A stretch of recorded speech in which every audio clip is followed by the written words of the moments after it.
Eu só queria fazer uma nota rápida em relação a esse tema, porque uma das propostas que a gente discutiu lá, no âmbito do governo e tal, foi justamente a trazer para verificação do reajuste tarifário, concessões comuns ou patrocinadas, um verificador independente, que é uma ideia que já estava lá no projeto de lei do PPP+, né?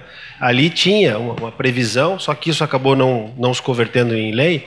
Tinha uma previsão de que o cálculo do reajuste tarifário seria feito por uma entidade externa e não pela administração pública, quando não fosse automático, daí pela concessionária. Mas, assim, haveria de qualquer forma, ainda que automático pela concessionária, uma auditoria, né, uma verificação por uma entidade tecnicamente qualificada para esse fim. Eu acho que isso ajuda bastante a dar mais transparência, né, a oferecer mais segurança para o usuário, inclusive, né, de que aquele reajuste está sendo auditado por uma entidade tecnicamente qualificada para isso. Só rapidinho para pegar esse gancho, porque a nossa foi auditada, a Ernst Young ficou 1 ano fazendo a auditoria, mas eu acho que ela não pegou o foco, né? O MP entrou, queria que a equipe dele se manifestasse em um mês, a nossa equipe não teve.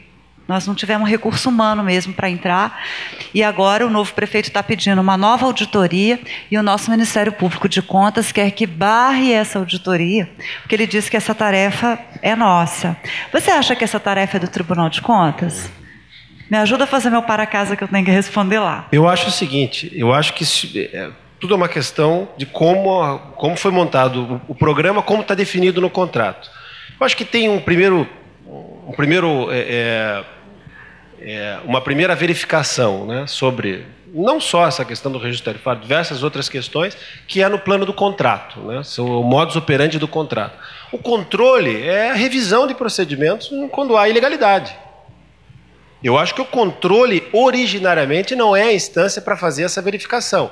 Essa verificação, ora será feita pela própria administração pública, essa é a tradição, mas eu acho que daqui para frente a gente pode viver, né, uma fase em que os verificadores independentes se ocupem dessa tarefa. Eu acho que isso será mais saudável para os programas. E acho que o controle funciona como controle, é a revisão, né? Se houver ilegalidade e tal, o controle pode exercer esse papel. Mas eu acho que o controle aí é uma atuação pontual e excepcional para fazer um juízo de legalidade.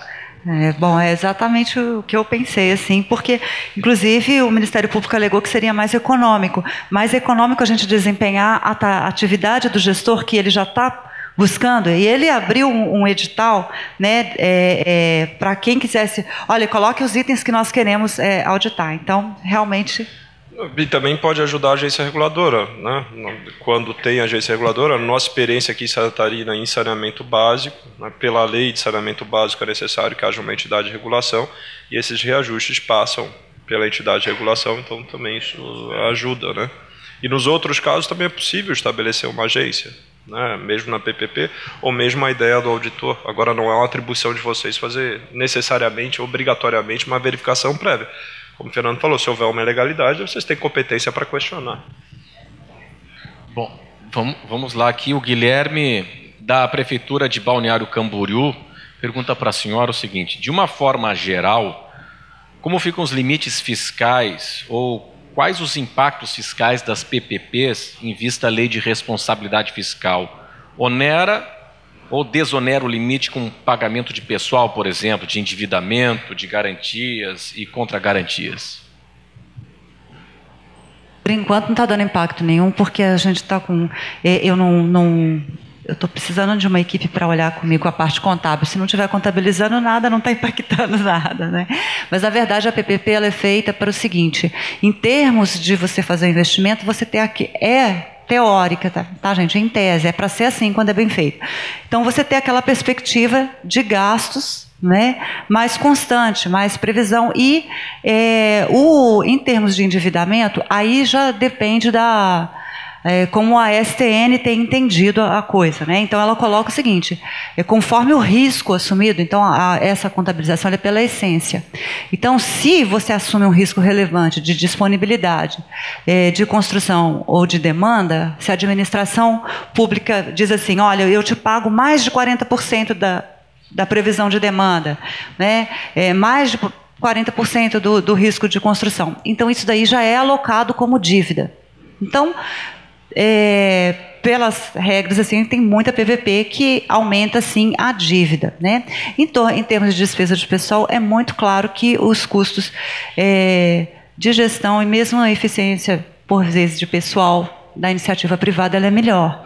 Então, se você faz um hospital público muito distante, né, com a bata branca, que a gente fala, a equipe, ela sendo pública, e aí o funcionário público, a gente sabe que isso a gente pode falar. Então, você vai usar o recurso para você mudar de hospital, você não vai trabalhar ali mais, né? E a iniciativa privada, ela consegue mitigar um pouco esse tipo de evasão nesse tipo de situação. Então, é muito caso a caso e, como eu disse, cada PPP tem que ser olhada com a vantagem sobre todos os aspectos, inclusive esses. Em relação ao controle fiscal das PPPs, eu acho que há uma confusão na legislação e na regulação. A gente tem essa portaria, que é 614 de 2006, do STN, da Secretaria de Tesouro Nacional, que criou toda essa sistemática aí e tal.